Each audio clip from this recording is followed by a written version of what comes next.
Al-Fatihah. Bismillahirrahmanirrahim.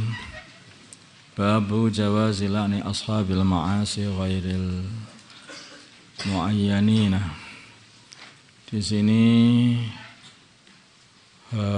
bab menerangkan bolehnya melaknat orang-orang yang bermaksiat tanpa menentukan orang yang maksiat itu.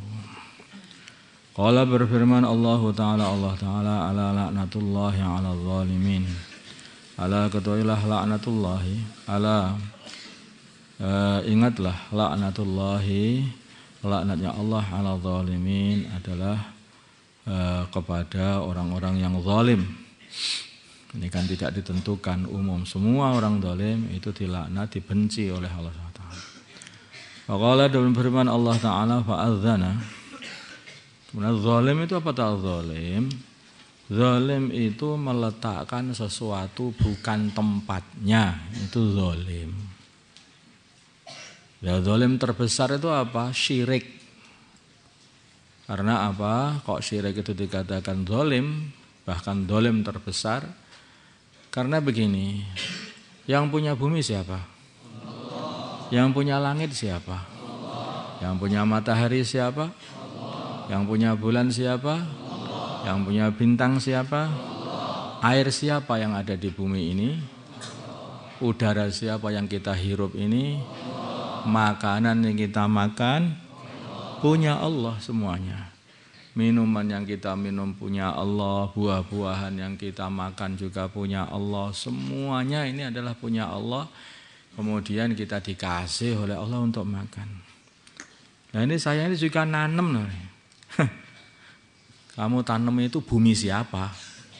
Allah. Yang kamu tanam itu juga benih siapa? Allah. Kamu punya siapa? Allah. Lah sudah seperti itu. Lah kalau sudah begitu, kalau kamu kesulitan, siapa yang kamu mintai pertolongan? Allah. Aneh.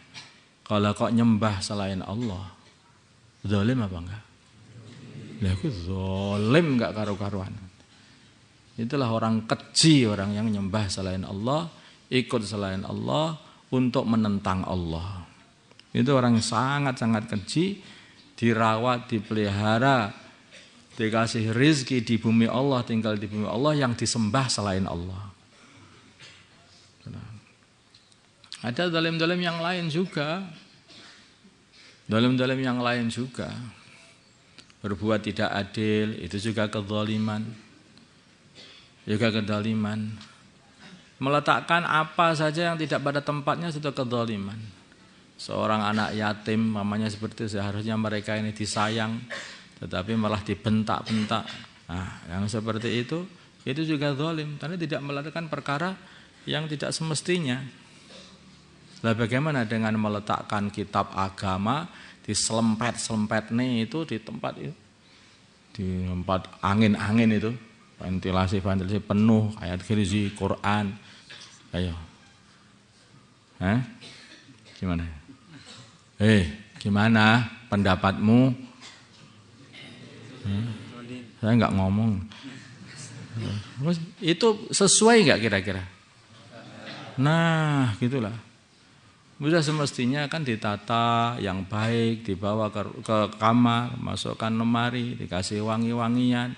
Dah begitu. Itu zalim. Kalau tidak berbuat seperti itu zalim. Sekarang kalau orang sudah dikasih ilmu oleh Allah, kemudian ilmu itu dibiarkan begitu saja, sudah masuk ke dadanya, ya ta? Kemudian tidak diamalkannya. Padahal di dalamnya terus aqimis shalah liduluki syamsi ila ghasaqil aqimis shalah, terus ini perintah terus. Ilmu terus nyuruh ngamalkan. Kemudian dia enggak mau salat, zalim enggak? Zalim. Dia zalim, telah berbuat zalim kepada ilmu yang dia dikasih oleh Allah. Dia sudah tahu harus beradab dengan orang tuanya. Sudah dikasih ilmu oleh Allah, kemudian tidak mengamalkannya, zalim. Zalim pula yang seperti itu. Setelah jadi alim, pinter, kemudian tidak mau mendakwahkannya, zalim enggak? Zalim dia itu. Karena ilmu itu dipelajari untuk disampaikan dan didakwahkan. Bukan mau dikeloni tidur, bukan. Paham? Nah, zalim. Sekarang kamu ini dikasih petunjuk oleh Allah Subhanahu wa taala lewat agama Islam. Masya Allah, Islam telah memuliakan kamu. Islam telah mengenalkanmu dengan Allah. Islam telah mengenalkanmu dengan Rasulullah sallallahu alaihi wasallam. Islam telah mengajari kamu supaya ittiba dengan baginda Nabi.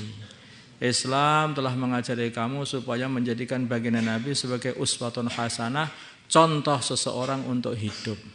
Kemudian kamu tidak mencontoh Nabi, tidak memperjuangkan Islam, tidak berpikir untuk perjuangan Islam, tidak pengen punya jasa pada Islam. Zalim enggak? Zalim. Ini contohnya kezaliman itu. Nah, ini yang berbahaya kenapa? Ala la'natullahi 'alal zalim. Kenapa umat Islam sekarang terpuruk, kalah, terhina, tergilas? Nah, sama orang kafir yang jumlahnya sedikit padahal sebetulnya mereka itu. Apa yang terjadi? Karena mereka tidak mengagungkan Allah, mengagungkan agama Allah, maka balasannya akhirnya tidak diagungkan oleh orang-orang selain Islam. Sebaliknya orang-orang Islam zaman dulu, mereka mengagungkan Allah, tunduk kepada Allah, maka akhirnya mereka diagungkan oleh semua makhluk ini. Orang kafir dan bahkan makhluk-makhluk pun. Hewan-hewan pun mengagungkan umat Islam. Karena al-jaza min jinsil amal, gitu. Tunduk betul kepada Allah, air tunduk kepada umat Islam. Api tunduk kepada umat Islam. Masya Allah. Bahkan apa itu namanya lava pun tunduk kepada umat Islam. Ada lava keluar menuju Madinah zamannya Sayyidina Umar. Maka Sayyidina Umar bilang sama Tamim, itu suruh balik lava yang keluar itu.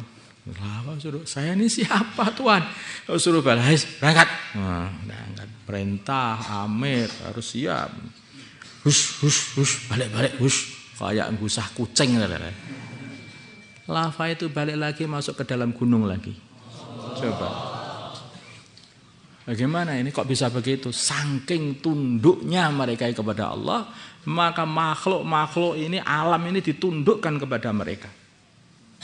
Abdullah bin Suwab, seorang tabi'i, bukan sahabi padahal ini. Beliau juga begitu, dibiakar sama orang kafir.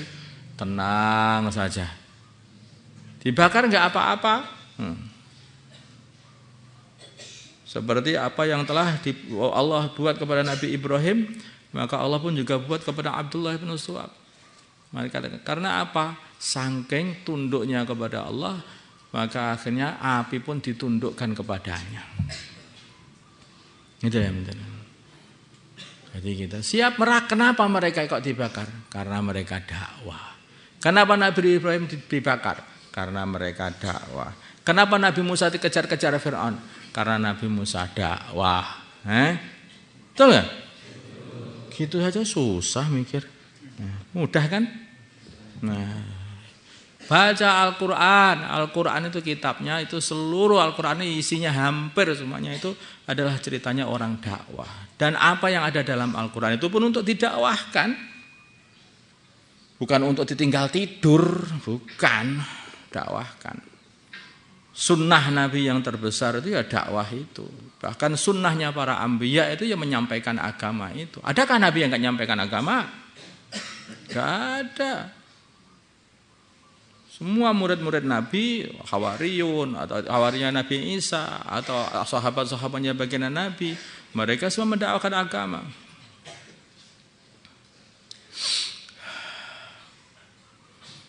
Bahkan orang itu zaman Nabi Musa yang mereka ini dari keluarga Fir'aun, tetapi dia ini sudah masuk Islam, nah, iman kepada Allah, iman kepada Nabi Musa alaihissalam, maka dia pun juga dakwah walaupun itu pegawainya Fir'aun. Faqala alladzi amana min ali fir'auna yaktumu imanahu ataqtuluna rajulan ay yaqula rabbiyallah. Dakwah. Ya coba. Betul enggak saya baca itu? Hah? Wa qala rajulun mu'minun min ali fir'auna yaktumu imanahu ataqtuluna rajulan ay yaqula rabbiyallah. Ini loh orang iman, itu keluarga Fir'aun, pegawainya Fir'aun, diajak musyawarah sama Fir'aun karena dia orang iman, dakwah di majelis musyawarahnya. Inilah adalah majelis musyawarahnya Fir'aun. Coba, namanya orang Islam sejak dulu ya dakwah. Kok orang Islam kok diem tuh nggak ada seperti itu. Itu orang Islam model baru itu. Awal itu. Alhamdulillah. Wa qala dan berfirman Allah Ta'ala fa'adzana, maka memberi pengumuman mu'adzinun orang yang beri pengumuman bainahum di antara mereka. Sungguhnya laknatullah, laknatnya Allah ala zalimin, ala seorang orang yang zalim. Wa tabatan telah tetap fi sahih dalam kitab sahih anna Rasulullah sungguhnya Rasulullah sallallahu alaihi wasallam qala beliau berkata, la'anallah, semoga Allah, sahih juga kitab sahih atau hadis-hadis sahih. Fi sahih dalam hadis sahih anna Rasulullah sallallahu alaihi wasallam qala beliau bersabda, la'anallah, semoga Allah melaknat al-wasilata orang nyambung rambut wal mustawsilata dan orang minta disambung rambutnya. Wa anahu dan sesungguhnya baginda Nabi Muhammad sallallahu alaihi wasallam qala beliau bersabda, la'ana semoga Allah semoga melaknat Allah akilar riba, orang yang makan riba. Wa anahu dan sesungguhnya baginda Nabi la'anal musawwirin, melaknat orang-orang yang tukang gambar. Lukis, gambar, tentu saja gambar makhluk hidup maksudnya ini. Wa nahu dan sesungguhnya baginda Nabi qala bersabda, la'anallah, semoga Allah melaknat man orang ghayyara manaral ardi, yang merubah patok bumi. Itu batasan-batasan bumi, patokan-patokan bumi itu tanah dirubah biar tandahnya tambah lebar. Digeser. Laknat oleh Allah, zalim itu. Hududah, yaitu batasan atau tetanda batasan bumi atau tanah. Wa anahu dan sesungguhnya baginda Nabi qala bersabda, la'anallahu sariqa, semoga Allah Subhanahu wa taala melaknat orang yang mencuri, yasriku yang dia mencuri al-baydata, telur, nyuri telur tangannya dipotong. Nah, wa anahu dan sesungguhnya Allah Subhanahu wa taala, maksudnya itu menyuri barang yang remeh aja. Kok ya enggak bisa atau dia itu menahan diri. Barang remeh saja loh, kok enggak bisa atau menahan diri.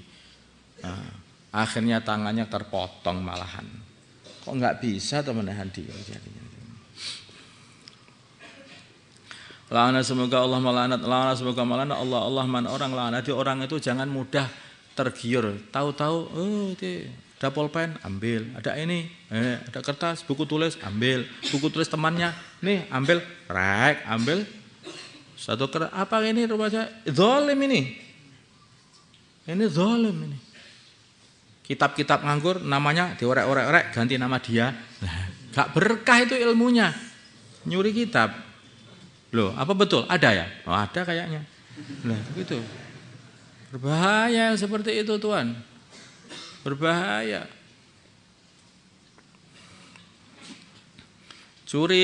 Mencuri telur aja itu loh, itu sudah dilaknat oleh Allah. Bagaimana akan mencuri perkara yang lebih besar lagi? Wa ana dan sungguhnya Allah qala wa kana sungguh baginda Nabi qala beliau bersabda, la'anallahu, semoga Allah melaknat man la'ana walidayhi, orang yang melaknat kedua orang tuanya. Bagaimana seseorang bisa melaknat kedua orang tua orang lain sehingga ganti dia melaknat kedua orang dia seperti melaknat kedua orang dia sendiri.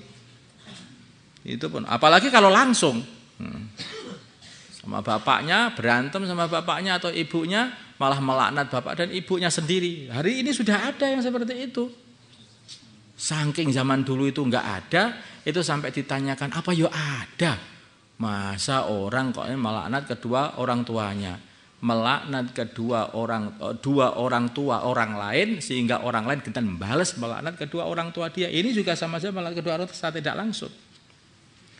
Wa lanallahu man dabaha li ghairillah, dan semoga Allah Subhanahu wa taala melaknat orang yang menyembelih selain atas nama Allah. Wa annahu, dan sungguhnya baginda Nabi qala bersabda, man ahdasa fiha hadasan aw awa muhtisan fa alaihi laknatullah wal malaikatu wan nasi ajmain. Man, barang siapa ahdasa yang membuat satu perkara baru fiha di dalam Madinah, kemungkaran baru fiha di dalam Madinah, hadasan suatu kemungkaran atau suatu perkara model baru, bukan agama, dibuat di situ itu kemungkaran. Awa atau dia itu mengungsikan, memberi tempat muhtisan orang yang berbuat kemungkaran. Fa alaihi, maka atas dia laknatullah, laknat Allah wal malaikat wan nasi ajmain, dan manusia semuanya. Wa ana udung sebagian Nabi Muhammad sallallahu alaihi wasallam qala bila bersabda, Allahumma ya Allah il'an, laknatlah ri'lan, syukur ri'lan wa taqwan dan taqwan wa usay dan usayyah. Asa mereka telah mendurhakai Allah wa Rasulahu dan utusannya Allah. Wa hadhihi dan ini salah satu qabail adalah 3 kabilah minal Arab, dari orang Arab. Wa annahu, dan sesungguhnya baginda Nabi qala bersabda, la'anallahu yahud, semoga Allah Subhanahu wa taala melaknat Yahud. Orang-orang Yahudi ittakhadhu, mereka mengambil kuburan nabi-nabi mereka masajid, tempat-tempat ibadah. Kuburan dijadikan tempat-tempat ibadah, kuburan para anbiya. Jadi orang Yahudi itu perbuatannya seperti itu.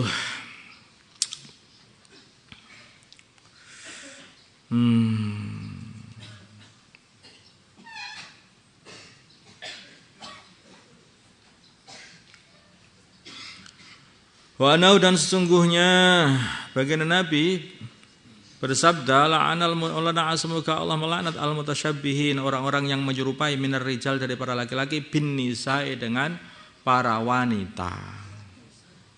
Orang laki-laki menyerupai para wanita. Ya ini LGBT. Yang seperti ini. Dan ini harus ditanggul. Kalau ada orang nyerupai wanita, hei, hentikan, tak kaplok, enggak hentikan gitu. Bilang begitu. Itu nanti kan berhenti, biar keluar ke laki-lakiannya itu. Diajak giyelut biasanya gitu, nanti kan keluar laki-lakinya. Setan perempuannya kan lari nanti. Jadi harus begitu. Wal mutasyabihati, jadi ini Allah baginda Nabi ini sudah mewanti-wanti sampai ada laki-laki yang menyerupai wanita, itu sudah ada. Dan enggak terjadi seperti itu, karena kalau dibiarkan akan terjadi kemungkaran di seluruh dunia, dan itu sudah betul yang dikatakan Nabi. Wal mutasyabihati, dan para orang-orang yang menyerupai para wanita yang menyerupai minan nisa, daripada para wanita, birrijali, dengan para laki-laki. Saking hati-hatinya baginda Nabi itu sampai kalau ada wanita itu memegang panah dengan gagahnya, jalan begini, itu baginda Nabi tidak suka yang seperti itu. Wanita harus tunjukkan wanitanya lemah, gemulai, bukan digagah-gagahkan seperti itu. Tidak begitu juga. Tetapi kalau bicara harus bicara yang mulia, tidak boleh bicara dilembut-lembutkan sehingga orang fayat ma'alladzi fi qalbihi marad, sehingga orang yang hatinya sakit, orang-orang munafikin itu jadi tomak kepada wanita yang ngomongnya itu lembut-lembutkan. Tidak juga. Maka ngomongan dibesar-besarkan kalau ngomong. Tapi dalam tindakan itu juga tidak boleh menyerupai para laki-laki, tidak.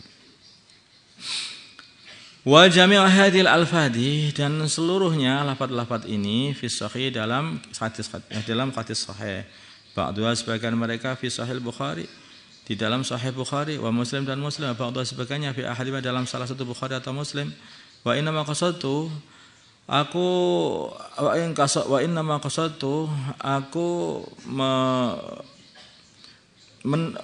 aku berbuat seperti ini bertujuan hanyalah al-ikhtisara, untuk meringkas bil isyarat, iklan isyarah ilaha, kepada hadis-hadis sahih yang membahas mengenai ini.